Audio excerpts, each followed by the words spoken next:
வணக்கம் மக்களே, நாம இந்த ஆரோக்கியமான பதிவில் சீத்தாப்பழத்தில் நிறைந்துள்ள மருத்துவ நன்மைகளை பற்றி நம்ம விளக்கமாக பார்க்க போகிறோம். இப்போ பழங்கள் அப்படின்னா ஆப்பிள் பழம், ஆரஞ்சு, மாதுளை, வாழைப்பழம் போன்றவைக்கு தான் நினைவு வரும். சீசன் பழங்கள் எல்லாம் அந்த சீசனில் மட்டும்தான் நமக்கு நினைவு வரும். ஆனால் சில பழங்களை மட்டும் எதிர்நோக்க தொடங்குவோம். அதில் முக்கியமானது மாம்பழம், சீத்தாப்பழம் தான். சீசன் வரும்போதே அதனுடைய சுவையை நம்ம ருசிக்க ஆரம்பிச்சிருவோம். பழங்களில் தனிப்பட்ட சுவையும் மனமும் கொண்டது இந்த சீத்தாப்பழங்க. சீத்தாப்பழத்தினுடைய தோல், விதை, இலை, மரப்பட்டை என எல்லாமே மருத்துவ குணங்களை கொண்டது தான். சீத்தாப்பழம் குளுக்கோஸ், சுக்ரோஸ் இரண்டுமே கொண்டிருக்கிறதால உடனடியாக நம்முடைய உடலுக்கு ஆற்றலை கொடுக்குது. சீத்தாப்பழம் தரக்கூடிய நன்மைகளையும் அதுக்கு காரணமாக இருக்கக்கூடிய ஊட்டச்சத்துக்களையும் நம்ம விளக்கமாக பார்ப்போம். அதை பற்றி பார்க்குறதுக்கு முன்னாடி இந்த வீடியோவுக்கு மட்டும் ஒரு லைக் கொடுத்துட்டு இந்த தகவலை உங்களுக்கு தெரிஞ்சவங்களுக்கும் ஷேர் பண்ணிவிடுங்க. ஏன்னா அது அவங்களுக்கும் பயனுள்ளதாக இருக்கக்கூடிய ஒரு ஆரோக்கியமான பதிவு தான். இது போன்ற அப்டேட்ஸ்கள் நீங்கள் தொடர்ந்து பார்க்குறதுக்கு நம்மளுடைய ஹெல்த் நியூஸ் தமிழ் சேனலை மறக்காமல் சப்ஸ்கிரைப் பண்ணி வச்சுக்கோங்க. பக்கத்தில் இருக்கக்கூடிய பெல் பட்டனையும் கிளிக் பண்ணி ஆல் அப்படின்ற ஆப்ஷனையும் செட் பண்ணி வச்சுக்கிட்டீங்க அப்படின்னா நாங்கள் போடக்கூடிய எல்லா அப்டேட்ஸும் உங்களுக்கு நோட்டிஃபிகேஷன் அடிக்கடி சேரும். சரிவாக மக்களே, இப்போ வீடியோக்குள்ளே போயிடலாம். பிபி என்று சொல்லக்கூடிய பிளட் பிரஷர், அந்த ரத்த அழுத்தம் தொடர்பான பிரச்சனைகளிலிருந்து விடுபடுவதற்கு சீத்தாப்பழத்தை நம்ம எடுத்துக்கொள்ளலாம். காரணம், சீத்தாப்பழத்தில் அதிக அளவு பொட்டாசியம் மற்றும் மெக்னீசியம் சத்து இருக்குது. இந்த சத்துக்கள் எல்லாமே ரத்த அழுத்தத்தை கட்டுக்குள்ள வைக்கிறதுக்கு ஹெல்ப் பண்ணக்கூடிய ஊட்டச்சத்துக்கள் தான். ஸோ இந்த பொட்டாசியம், மெக்னீசியம் என்ன பண்ணும் அப்படின்னா நம்ம நரம்புகளில் இருக்கக்கூடிய இறுக்கங்களை தளர்த்தும். நரம்புகளில் இறுக்கங்கள் தென்படுவது தான் நம்ம ரத்த அழுத்தம்னு சொல்கிறோம். இந்த மாதிரி இறுக்கங்களாக நரம்புகள் இருக்கும்போது அதன் மூலமாக ரத்த ஓட்டம் போதுமான அளவுக்கு உடல் உறுப்புகளுக்கு போகாது. இப்போ பார்த்தீங்கன்னா இதயத்திற்கும் இதனால் ரத்த ஓட்டம் கிடைக்காதால இதயத்துக்கு போதுமான அளவுக்கு ரத்த ஓட்டம் இல்லாத போகும்போது மாரடைப்பு, பக்கவாதம், இதய தமனிகளில் வீக்கம் ஏற்படுதல், இதய தசைகள் வலுவிழந்து போவதல் போன்ற பக்க விளைவுகள்லாம் உண்டாகும். ஸோ பிபியை கண்ட்ரோல் பண்ணும்போது தான் இதயத்தையும் நம்ம ஆரோக்கியமாக வைத்துக்கொள்ள முடியும். ஒரு ரிசர்ச் பண்ணியிருக்காங்க. அந்த ஆய்வில் என்ன சொல்கிறாங்கன்னா, அதிகமாக மெக்னீசியம் உட்கொள்ளக்கூடிய நபர்களுக்கெல்லாம் ரத்த அழுத்தம் வருவதற்கான ஆபத்து குறைவாக தான் இருக்கும் அப்படின்னு சொல்கிறாங்க. ஸோ ஹை பிபி என்று சொல்லக்கூடிய ஹை பிளட் பிரஷர், உயர் ரத்த அழுத்தம் உங்களுக்கு இருக்குது அப்படின்னாலும், லோ பிபி குறை ரத்த அழுத்தம் இருக்குது அப்படின்னாலுமே அனைவருமே சீத்தாப்பழத்தை எடுத்துக்கலாம். பிபி பிரச்சனை விடுபடலாம். உடலை ஆரோக்கியமாக பராமரித்துக் கொள்ளலாம். குறிப்பாக இதயத்தை ஆரோக்கியமாக வைத்துக் கொள்ளலாம். செரிமானத்திற்கு உதவிகரமாக இருக்கக்கூடியது சீத்தாப்பழங்க. இப்போ ஒரு கப் அளவில் இருக்கக்கூடிய அந்த சீத்தாப்பழ விழுதில் 5 கிராம் அளவுக்கு ஃபைபர் என்று சொல்லக்கூடிய நார் சத்து இருக்குது. சீத்தாப்பழத்தில் நார் சத்தும் தாமிர சத்தும் சீராக இருக்கிறதால அது செரிமானத்திற்கு உதவிகரமாக இருக்குது. இதனால் மலச்சிக்கல் வராமல் நமக்கு தடுக்கப்படுகிறது. சீத்தாப்பழம் நம்முடைய குடல் இயக்கத்தை சீராக்கி குடலில் இருக்கக்கூடிய நல்ல பாக்டீரியாக்களை மேம்படுத்துது. சீத்தாப்பழம் ஜீரண சக்தியை அதிகரிக்கிறதால பித்தம், வாந்தி, பேதி, தலை சுற்றல் போன்றவையும் குணப்படுத்தப்படும்.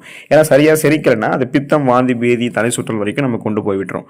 ஸோ அப்படி இல்லாமல் நம்ம சாப்பிடக்கூடிய உணவுகளை முறையாக செரிமானம் செய்ய வைத்து செரிமானமான உணவுகளிலிருந்து ஊட்டச்சத்துக்களை உறிஞ்சி ஊட்டச்சத்துக்கள் உறிஞ்சப்பட்டது போக மீதம் இருக்கக்கூடிய கழிவுகள் குடல்களிலேயே தேங்கி விடாமல் குடல்களிலிருந்து வெளியேற்றக்கூடிய பணியை தான் சீத்தாப்பழம் நமக்கு செய்வதற்கு உதவிகரமாக இருக்கும். ஸோ இதன் மூலமாக சீரற்ற குடல் இயக்கம், கடுமையான மலச்சிக்கல், வயிற்று வலி, வயிறு தொடர்பான பிரச்சனையான வாயு பிரச்சனை, வயிற்று உப்புசம், வயிற்று பொறுமல், வயிற்றுப்போக்கு என எதுவுமே நமக்கு இருக்காது.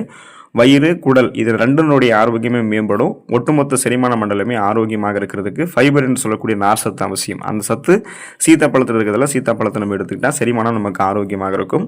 மன அழுத்தத்தை கட்டுப்படுத்தக்கூடியது சீத்தாப்பழங்க. சீத்தாப்பழம் மன அழுத்தத்தை கட்டுப்படுத்தக்கூடிய ஆற்றலை கொண்டிருக்கிறதுக்கு காரணம் என்னென்னா, நம்முடைய மனநிலையை எப்போதுமே சீராக வைக்கிறதுக்கு ஹெல்ப் பண்ணக்கூடிய செரட்டோனின் மற்றும் டோபமைன் போன்ற ஸ்ட்ரெஸ் ரிலீஃப் ஹார்மோன்ஸ், அதாவது மன அழுத்தத்தை நீக்கக்கூடிய ஹார்மோன்கள் சுரக்குவதற்கு வேண்டிய விட்டமின் B6 சீத்தாப்பழம் நமக்கு கொண்டு இருக்கு.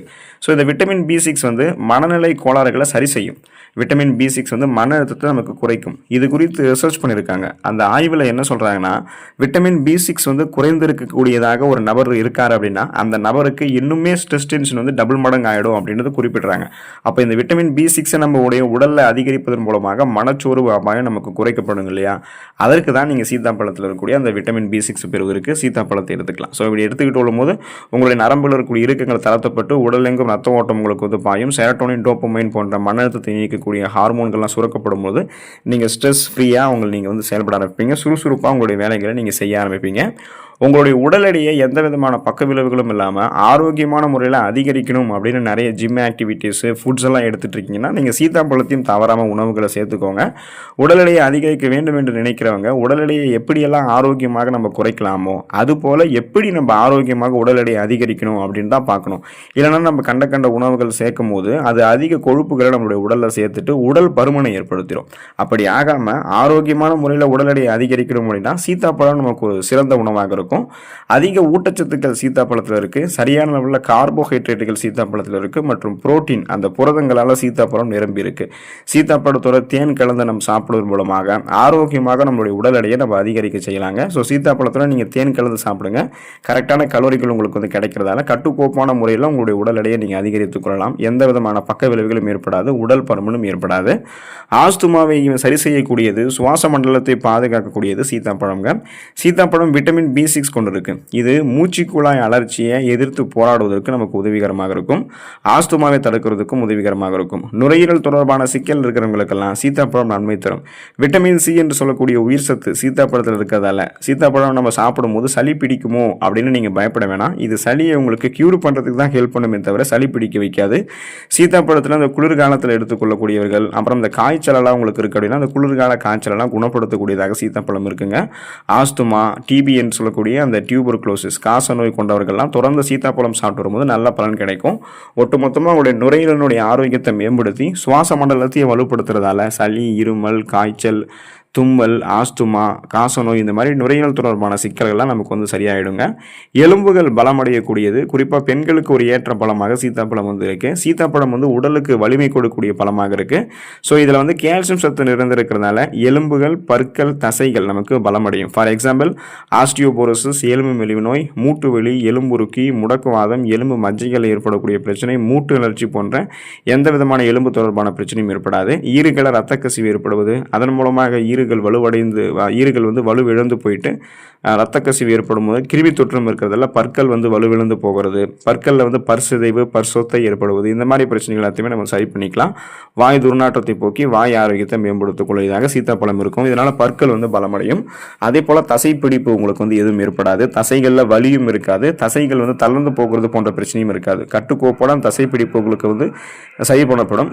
அதே போல தசைப்பிடிப்பெல்லாம் இல்லாமல் தசைகளை நீங்கள் ஆரோக்கியமாக பராமரித்துக் கொள்வதற்கெல்லாம் சீத்தாப்பழம் வந்து நீங்கள் எடுத்துக்கொள்ளலாங்க. அதே போல பார்த்தீங்கன்னா பெண்களுக்கு வந்து அந்த கருவுறுதலை மேம்படுத்தக்கூடிய பழமாக சீத்தாப்பழம் வந்து இருக்கு.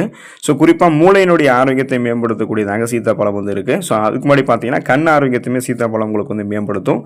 நீரிழிவு ப்ராப்ளம் இருக்கிறவங்களா சீத்தாப்பழத்தை எடுத்துக்கலாமான்னு கேட்டீங்கன்னா அதை பற்றி ஒரு கருத்தையே வந்து உங்களுக்கு இருக்கு. இருதரப்பு கருத்து வந்து இருக்கு.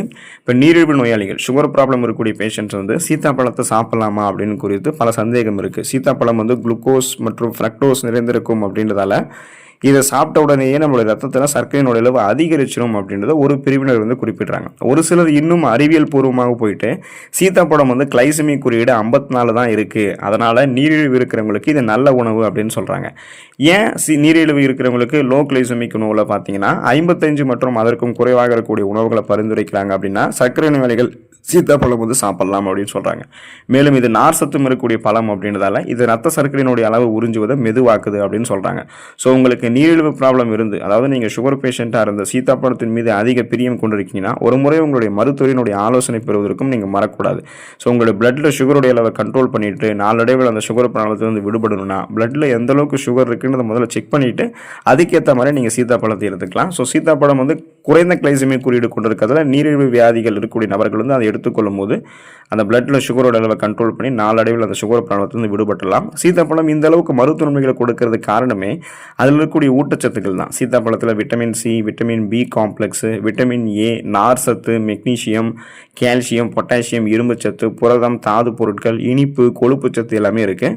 ஸோ இதில் இருக்கக்கூடிய இந்த தாது பொருட்கள் நம்முடைய உடம்புகள் இருக்கக்கூடிய எலும்புகளுக்கும் தசைகளுக்கும் இதயத்துக்கும் வலு கொடுக்கும். உடலில் இருக்கக்கூடிய திசுக்களுக்கு பாதிப்பு தரக்கூடிய நச்சுப் பொருட்களை உடலிருந்து வெளியேற்றுவதற்கான ஆன்டி ஆக்சிடென்ட்டும் நமக்கு வேணும். ஸோ இது எல்லாமே நமக்கு வந்து சீத்தாப்பழத்தில் இருக்குது. உடலுக்கு தேவையான விட்டமின் சியும் கொடுக்கறதால அந்த நோய் எதிர்ப்பு சக்தி திறனை பெறும்போது எந்த நோயுமே நம்ம அட்டாக் ஆகாமல் வாழலாம். சமைத்த உணவை காட்டிலும் பழங்களில் நிறைவாக விட்டமின் C இருக்கும். சீத்தாப்பழத்தை எடுத்துக்கொள்ளுங்கள். நிறைய ஆரோக்கியமான நன்மைகளை பெற்று உடல்நலத்தை பாதுகாத்துக் கொள்ளுங்கள். அடுத்த ஆரோக்கியமான பதிவில் மறக்காமல் சந்திப்போம். நன்றி மக்களே.